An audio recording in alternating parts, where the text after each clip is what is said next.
This is a celebration of life. In a back room of an Orlando steakhouse, over 300 friends and family members wait for their chance to greet one man. You see, today is a special occasion. On this day, 1 year earlier, Darryl Perry died. Darryl Perry made his mark on the football fields at the University of Florida in the late 80s, paving the way for college football Hall of Famer Emmitt Smith. While in Gainesville, Darryl met and fell in love with his future wife, Nikki, who was a member of the Dazzlers dance team.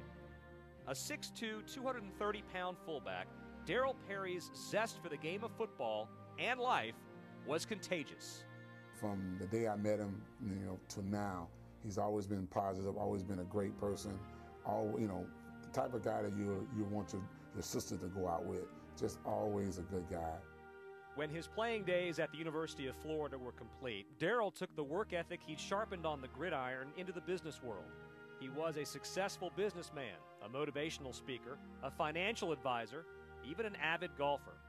He and Nikki started a family, and Darryl remained involved with Gator Athletics as the president of the F Club, the school's athletic alumni association. I thought he was very personable.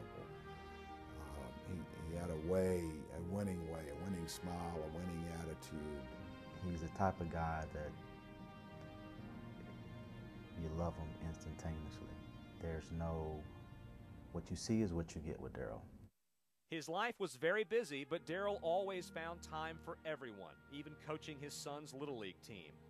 But just 3 weeks after celebrating his 40th birthday, Darryl Perry's life changed forever. We went to bed around midnight, and then about 4:08, he made a sound, and I thought he was snoring, because sometimes he snores, so I nudged him. You're snoring.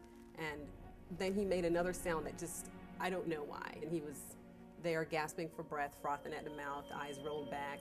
So I immediately called 911, and while I was speaking to her, saying, my husband, something's wrong, he let out that last breath. Darryl Perry experienced sudden cardiac death.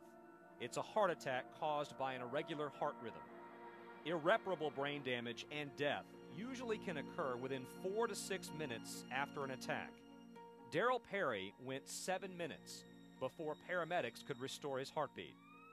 Eventually, he was transported to Orlando Regional Medical Center and placed in a device called the Arctic Sun. The Arctic Sun induces hypothermia, which helps prevent further damage to brain cells. But even after stabilizing his condition, Perry's prognosis remained bleak. So then the neurologist is the one who finally told me on day 2, he said the EEG monitor is showing nothing but seizure activity. He said the brain cells are making their last gasp for breath. They're all dying.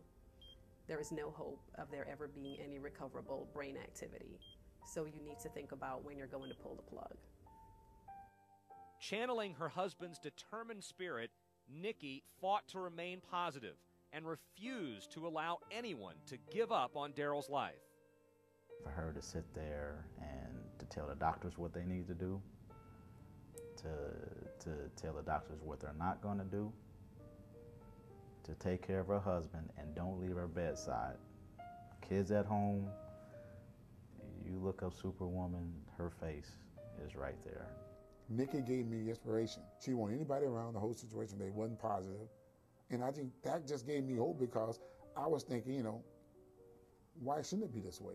I mean, he has a purpose on his life and on his world. I knew there was a lot of fight in him, and I just knew this wasn't God's plan for our life. We've always talked about what we believed God's plan was for our lives, our life and our life with our family, and that wasn't part of the plans. Not satisfied with the answers she was receiving, Nikki sought out a second opinion. She turned to one of the top neurologists in Central Florida, Dr. Ira Goodman, who supplied an entirely different outlook on Darryl's condition. When I walked in the room, I saw him laying there having seizures, his EEG showing him having seizures, showing a very, very variable pattern. One of the patterns he had was what they call burst suppression, where the brain would be very little activity and then fire, which would correlate with his movement. And that usually signifies that the brain cells are dying. There was one study done several years ago that looked at 85 people, who had continuous seizures, what they call myoclonic seizures, like Mr. Perry had after cardiac arrest. None of those 85 people awoke. But all of the literature that we're basing these decisions on are in patients who never received this hypothermia treatment. The new doctor that came in, he never gave me any false hope. He never told us anything other than what the records showed. But he said something to me that first day. He said the brain is the most mysterious organ. He said all we can do is wait and see and do what you do, which is pray. Coming up, signs of life from Darryl Perry. Then on about day 11, I walked in and said my usual, "Open your eyes," and he opened them. That's next on Under the Lights, Stories of Courage.